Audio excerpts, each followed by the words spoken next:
یعنی کہ جب ہم نے آزادی حاصل کی 1947 میں تو کراچی میں ڈینسو ہال موجود تھا، کراچی میں فریئر ہال موجود تھا، کراچی جم خانہ موجود تھا، Nadir Shah Eduljee Dinshaw college, for your kind information NAD کی ایبریویشن ہے، نادر شاہ ڈلجی ڈنشو، NAD یونیورسٹی موجود تھی، ڈاؤ میڈیکل کالج موجود تھا، ٹرام کراچی کے اندر چلتی تھی، اور انڈر گراؤنڈ ریلوے کے لیے پلان چل رہا تھا، اور اتنا زیادہ ڈیولپ تھا کہ یعنی کہ باہر کے جب بھی فارنرز یا سفیر اور وزیر جو ہیں وہ آپس میں بیٹھتے تھے تو وہ سوچتے تھے کہ یار کراچی، نیو یارک اور لندن، ان تینوں میں سے کون سا شہر ہے جو سب سے زیادہ ترقی کر جائے گا اگلے 25-20 سال کے بعد.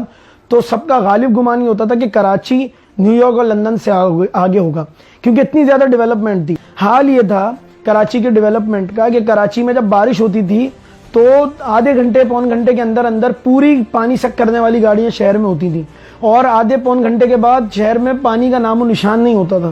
اور اس کے بعد ہر مہینے جو ہے وہ سگ مار مہم چلتی تھی، کتے مار مہم ہوتی تھی، سارے شہر کے کتے صاف ہو جاتے تھے. روزانہ کی بنیاد پہ سارے گلی محلوں کے اندر خاکروب آتے تھے، جھاڑویں لگتی تھیں، تمام بڑی شاہراہوں کو دھویا جاتا تھا، دھلائی ہوتی تھی. ٹھیک ہے جی، تمام شہر کے اندر ایک صفائی ستھرائی تھی، بڑا بہترین قسم کا ماحول تھا. اور اس کی وجہ بیوروکریسی تھی جس نے شہر کو مینٹین کر رکھا تھا، اور وہ کسی طرح بھی اس کو خراب نہیں ہونے دیتے تھے. اتنا سیکیور تھا کراچی کہ کراچی کے اندر ایک امریکہ کے جو سفیر 15 سال یہاں پر رہے، وہ کہتے ہیں کہ جب ہم سفیر بیٹھتے تھے تو ہم سوچتے تھے کہ یار ہم کراچی سے اپنا مستقبل وابستہ کریں گے. اس کی ایک بڑی وجہ اس کا امن تھا، کیونکہ ہم ایک عرصے تک 1986 تک ایمبیسی کا دروازہ اپنے ہاتھ سے کھولتے تھے، صرف فارمیلٹی پورے کرنے کے لیے ایک آدھ پولیس والا کھڑا ہوتا تھا گن لے کے، ورنہ اس کی بھی کوئی ضرورت نہیں ہوتی تھی. پھر ویکینڈ پہ ہم تمام ایمبیسڈرز اور جو فارنرز تھے وہ سارے کے سارے ساحل سمندر پہ جاتے تھے بغیر کسی پروٹوکول کے، بغیر کسی سیکیورٹی کے، اور وہاں جا کے ہم اپنے ویکینڈ انجوائے کرتے تھے. وہاں پہ گھومتے تھے، کراچی کی گلیوں میں گھومتے تھے، بازاروں میں گھومتے تھے. آپ سن کر حیران ہوں گے کہ لوگوں کی، یورپینز کی یہ خواہش ہوتی تھی کہ وہ کراچی سے کنیکٹنگ فلائٹ لے لیں، جس طرح آج دبئی سے کنیکٹنگ فلائٹ لی جاتی ہے. کیوں؟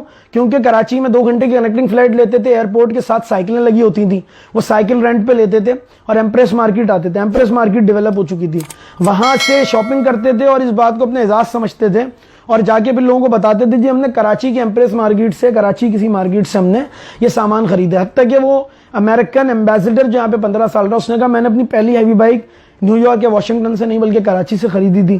میں نے اپنا پہلا ریڈیو کراچی سے خریدا تھا. تمام قوموں کے، تمام مسلک، مذہب، قوم، نسل کے لوگ یہاں پہ رہتے تھے.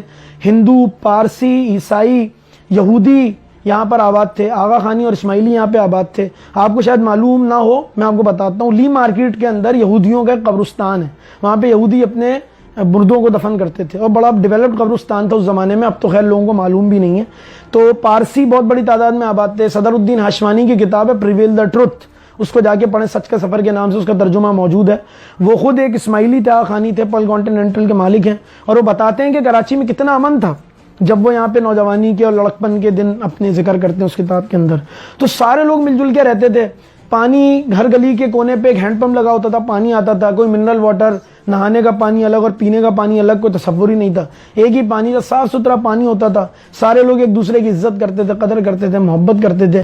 کراچی اتنا اکنامکلی گرو کر گیا تھا، اتنی اہمیت تھی کہ 1958 میں ساؤتھ کوریا نے جب یہ طے کیا کہ ہم اپنے کیپٹل کو، سیول کو ایک اکنامکل ہب بنائیں گے، تو انہوں نے دنیا بھر کی اسٹڈیز شروع کی کہ ہم کس شہر کو کاپی کریں.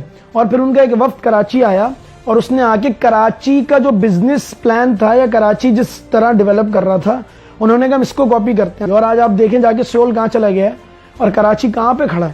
مطلب کتنے درد اور افسوس کا مقام ہے. اور سب سے بڑی بات، کراچی اتنا زیادہ اکنامکلی ڈیولپ تھا کہ 70% ویہیکل ٹیکس. دیکھیں کراچی میں زراعت نہیں ہے، کوئی ہمارے پاس زمین تھوڑی نا ہے، ہم کوئی کھیتی باڑی نہیں کرتے. ہمارے پاس تو کیا ہے، ہمارے پاس تو انڈسٹریاں لگی ہوئی ہیں. ہمارے پاس کراچی کا کاروباری طبقہ ہے، اور یہ اتنے جی جان سے محنت کرتا ہے. یہ میمن برادری ہے، یہ کراچی کی دیگر قومیتیں ہیں جو یہاں پہ محنتیں کرتے ہیں. اور کراچی کے دوسرے لوگ بھی، پٹھان کمیونٹی ہے اور بہت سارے لوگ ہیں، پنجابی کمیونٹی ہے، خود ایون سندھی لوگ بھی ہیں. وہ بہت زیادہ محنت کر کے اس کو گرو کرتے ہیں نا. ان کی جان جوکھیں لگی ہوئی ہیں، ان کا خون پسینہ لگا ہوا ہے. اور فیڈرل یہ صوبہ کیا کرتا ہے، سارا بجٹ اٹھا کے لے جاتا ہے اور وہاں لگا دیتے ہیں. کراچی کو کیا ملتا ہے جی؟ کراچی کو کچھ بھی نہیں ملتا. میں آپ کو بتانا چاہتا ہوں کہ کراچی کیا تھا، اس کو سمجھیں، اس کو اندازہ کریں، اپنے نئے بچوں کو ڈیلیور کریں. یار یہ کراچی ایسا نہیں تھا، اس کو تباہ کیا گیا ہے. یہ کیسے تباہ ہوا, کیوں تباہ ہوا, اور یہ آج اس حال میں کیوں کھڑا ہوا ہے, یہ میں آپ کے ساتھ اگلی ویڈیو میں شیئر کروں گا. تب تک کے لیے اپنا بہت خیال رکھیے گا. اگلی ویڈیو میں آپ سے ملاقات ہوگی. اللہ حافظ.